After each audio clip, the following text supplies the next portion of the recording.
اور جب 2013 میں پاکستان مسلم لیگ نون کی حکومت آئی تو یہاں پر اصل کھلواڑ سٹارٹ ہوا عوام کے ساتھ کہ اب پاکستان مسلم لیگ نون کے سامنے دو راستے تھے کہ ایک لانگ ٹرم جو اس کا سلوشن نکالتے اور ایک شارٹ ٹرم. لیکن نواز شریف چونکہ بزنس مائنڈڈ تھے, انہوں نے ایک شارٹ ٹرم اس کا حل نکالا. انہوں نے پرائیویٹ جو پاور ہاؤس ہیں جن کو آئی پی پیز کہا جاتا ہے وہ ہائر کیے, جو وہ فرنس اور ڈیزل پر چلتے تھے. اب آپ کو پتہ ہے کہ جو ڈیزل اور فرنس ہے وہ ڈالرز میں آتا ہے اور اس کا جو ریٹ ہے وہ بہت ہائی ہوتا ہے. یہاں پر نوازا گیا اپنے جو قریبی ریلیٹیوز ہیں, اپنے جو قریبی پارٹنرز ہیں, ان کو اس کے اوپر نوازا گیا اور ان کو یہ آئی پی پیز کا جو کانٹریکٹ ہے وہ دیا گیا. اب یہاں پہ ایک بہت ہی جو سوالیہ نشان وہ یہ آتا ہے کہ $100 ملین کا ایک پرائیویٹ جو پاور ہاؤس ہے وہ لگتا ہے. تو اس میں یہ تھا کہ جو $20 ملین تھے وہ فائنانس کرنے تھے جو آئی پی پیز ہیں انہوں نے خود, باقی جو $80 ملین تھے وہ بینکوں نے فائنانس کرنے تھے, لیز کرنے تھے. اب جو آئی پی پیز کے جو آنرز ہیں چونکہ وہ بڑے کھلاڑی تھے اور ان کو حکومتی آشروید جو وہ پوری ان کو حاصل تھی, تو انہوں نے کیا کیا کہ آئی پی پیز کی جو قیمت ہے وہ $120 ملین شو کی, جبکہ ایکچوئل قیمت اس کی $100 ملین تھی. اب انہوں نے اپنی جیب سے $1 بھی نہیں لگایا اور جو $20 ملین انہوں نے اپنے پاس سے انویسٹ کرنا تھا وہ بھی انہوں نے بینکوں سے ہی انویسٹ کروایا. اب آپ کو پتہ ہے کہ جو کانٹریکٹ ہوا ہے ان لوگوں کے ساتھ جتنے بھی آئی پی پیز ہیں, وہ کانٹریکٹ یہ ہوا ہے کہ وہ ہمیں چاہے لائٹ دیں یا نہ دیں, ان کو ہم نے 2610 ارب روپیہ سالانہ گورنمنٹ نے پے کرنا ہے. اور وہ کون پے کرتا ہے؟ عام عوام, ہم اور آپ لوگ. اب دیکھیں یہ کیسا شرمناک جو ایک کانٹریکٹ کیا گیا کہ اس کو ریٹ رننگ کانٹریکٹ کہتے ہیں. یہ کانٹریکٹ کیا گیا کہ چاہے وہ آئی پی پیز بجلی پیدا کریں یا نہ کریں, جو گورنمنٹ ہے جو عوام ہے انہوں نے پے کرنا ہی کرنا ہے. تو اس سلسلے میں اس کا ایک بڑا ہی کڑا احتساب ہونا چاہیے کہ نواز شریف گورنمنٹ نے 2013 میں عارضی طور پر جو لوڈ شیڈنگ ہے اس پر قابو تو پا لیا, لیکن اس کو پے آج تک ہم کر رہے ہیں. اور یہ جو آئی پی پیز ہیں ان کے جو ریٹس ہیں وہ ڈالرز میں ہیں, اور ڈالر تو پاکستان کی تاریخ میں کبھی بھی نیچے نہیں آیا, ہمیشہ اوپر ہی گیا ہے, کیونکہ ڈالر کے کھلاڑی بھی یہی لوگ ہیں. تو اب جتنے بھی آئی پی پیز ہیں انہوں نے اپنی جیب سے $1 بھی نہیں لگایا اور وہ پاور ہاؤس کے مالک بن بیٹھے ہیں, اور ان کا ہمارا کانٹریکٹ جاری ہے. وہ عوام کا خون نچوڑ رہے ہیں, عوام کی رگوں سے وہ خون کا آخری قطرہ تک نچوڑ رہے ہیں, اور اتنی مہنگی بجلی وہ دے رہے ہیں کہ آپ کی سوچ ہے. اب سوال یہ پیدا ہوتا ہے کہ ایک ایٹمی ملک جس کو ایک ایٹمی بجلی پیدا کرنی چاہیے, ہمارے سائنٹسٹ نے بے لاتعداد دفعہ یہ گورنمنٹ کو کہا ہے کہ ہم آپ کو ایٹمی بجلی بنا دیتے ہیں, لیکن چونکہ وہاں پہ کک بیکس نہیں ہے, وہاں پہ کمیشنز نہیں ہیں, وہاں پہ جو اپنے ریلیٹیوز ہیں ان کو نوازا نہیں جاتا, تو اس سلسلے میں انہوں نے کبھی بھی اس کی طرف توجہ نہیں دی. اب اگر ہم بات کریں کہ جو ابھی نون لیگ کے جو وزیر پانی بجلی تھے خرم دستگیر, انہوں نے اپنے ٹینیور میں کیا کیا. گیپکو کی مثال ہم لیتے ہیں. گیپکو کی مثال یہ ہے کہ انہوں نے ایک بورڈ آف ڈائریکٹر بنایا اور اس میں سارے ہی اپنی برادری کے لوگ انجیکٹ کر دیے, جو اس کا چیئرمین ہے وہ بھی ان کا اپنا ہے. اور ان لوگوں نے کیا کیا, ان لوگوں نے دھڑا دھڑ جتنی بھی غیر قانونی ہاؤسنگ سوسائٹیز ہیں ان کو ٹرانسفارمر, ان کو بجلی کے جو کنیکشن ہے وہ دینا سٹارٹ کر دیے.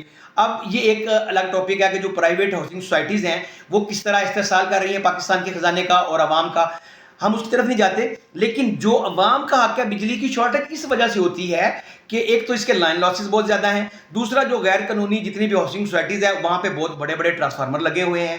اب جو خرم دستگیر خان کے رشتہ دار ہیں وہ سارے انڈسٹریلسٹ ہیں, ان کو بجلی چوری بھی وہاں پہ ہو رہی ہے, اس پہ بھی ہم ایک پروگرام کریں گے. اور کچھ سٹیٹس ہمارے پاس اس وقت موجود ہیں, ہمارے جو ایڈیٹر صاحب ہیں فراز احمد رانا صاحب, ان کے پاس کچھ سٹیٹس ہیں. آئیے ہم ان کی طرف چلتے ہیں کہ ان کے پاس کیا سٹیٹس ہیں اور وہ کیا بتاتے ہیں. جی فراز بتائیے گا کچھ.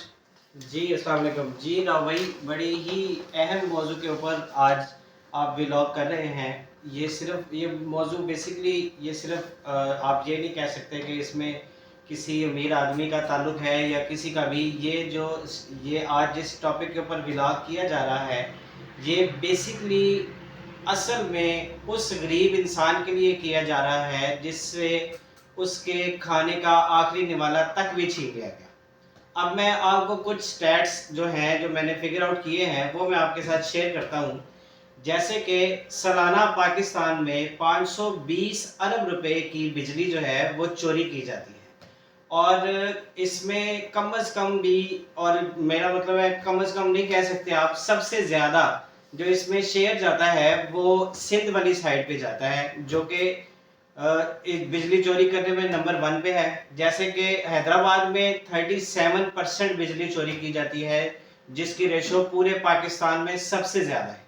اور سوری ٹو سے میں ایک اور بات ایڈ کرتا جاؤں، پنجاب واحد صوبہ ہے جو پورے پاکستان میں سب سے زیادہ بجلی کا بل پے کرتا ہے.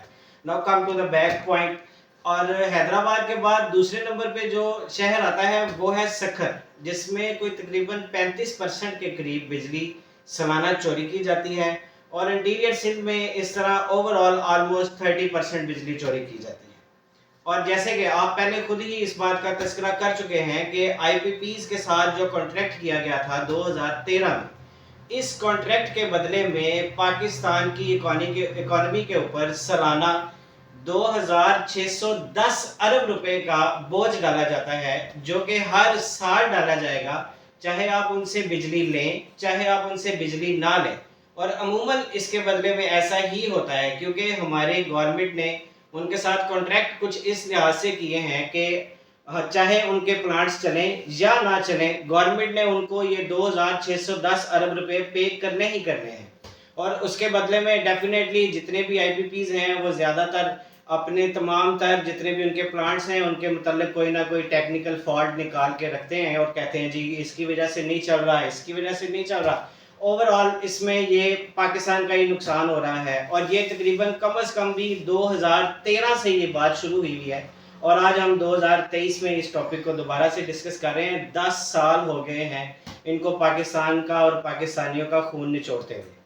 اور اس میں آپ کو ایک سب سے بڑی اور بات بتا دوں کہ آئی پی پیز میں جو یہ بھی آئی پی پیز بھی وہی ہیں جو ہمارے سیاستدانوں کے اپنے ہی سارے چہیتے ہیں. جیسے کہ فار ایگزامپل اس میں میاں منشا صاحب ہیں اور ان کے گروپس جو ہیں وہ اس میں شامل ہیں. اور دوسرا اگر منشا صاحب سے بات اگر نکلے گی تو وہ ڈیفینیٹلی پنجاب میں آ جائے گی. اور اگر پنجاب اس چیز میں اس بہتی گنگا میں ہاتھ دھو رہا ہے تو پیچھے سندھ بھی نہیں رہ رہا، کیونکہ اومنی گروپ جو ہے وہ بھی اسی ہی ایک سارے چکرویو کا حصہ ہے، اور وہ بھی اسی سارے معاملے کے اندر اسی طریقے سے ہے. اب آپ اس کو ایک چھوٹی سی کنکلوژن میں لے کے چلتے ہیں. جیسے کہ پاکستان کا گردشی قرضہ ہے 2500 ارب روپیہ، 2500 ارب روپیہ پاکستان کا گردشی قرضہ ہے. اور آئی پی پیز کو جو ہم نے سالانہ پیمنٹ کرنی ہوتی ہے وہ 2610 ارب روپے ہے. اگر آپ ان دونوں اماؤنٹ کو اکٹھا کریں جو کہ پاکستان نے ہر سال پے کرنا ہی کرنا ہے، تو اس کے بدلے میں صرف ایک ہی جواب نکلتا ہے کہ پاکستان کی معیشت کبھی بھی سٹیبل نہیں ہو سکتی. with very bad to say. Please اب آگے آپ اپنا پلیز کیری آن کریں.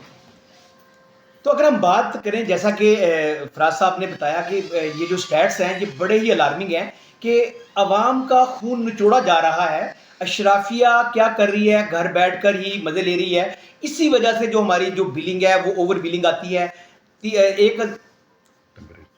1000 جو بجلی کا بل آتا ہے اور وہ کہاں پہ چلا جاتا ہے؟ 10,000 کے اوپر. وہ ٹیکسز کہاں سے جا رہے ہیں جو ہم آئی پی پیز کو پے کر رہے ہیں. اب اس کا حل کیا ہے؟ اب ہم آتے ہیں اس کے حل کی طرف. دیکھیں پاکستان کو اللہ تعالیٰ نے تھر میں بہت بڑے کوئلے کے ذخائر دیے گئے ہیں. ہم اب کوئلے سے 50,000 میگا واٹ بجلی پیدا کر سکتے ہیں، جو کہ بدقسمتی سے کسی گورنمنٹ نے اس کی طرف توجہ نہیں دی. اب ایک چھوٹا سا پلانٹ لگایا ہے جس سے ہم 5,635 میگا واٹ کی بجلی پیدا کر رہے ہیں. اگر ہم کوئلے سے بجلی پیدا کرنا شروع کر دیں تو ہمیں 3 روپے پر یونٹ پڑے گی. لیکن عوام کا کون سوچے گا؟ یہ سوال ہے، اور یہ سوال چھوڑ کے جا رہا ہوں کہ ان کا احتساب کون کرے گا؟ آئی پی پیز کو جو ہم لوگ اتنا پے کر چکے ہیں وہ واپس کیسے آئے گا، اور بجلی کی شارٹیج کیسے دور ہوگی؟ اللہ آپ سب کا حامی و ناصر ہو.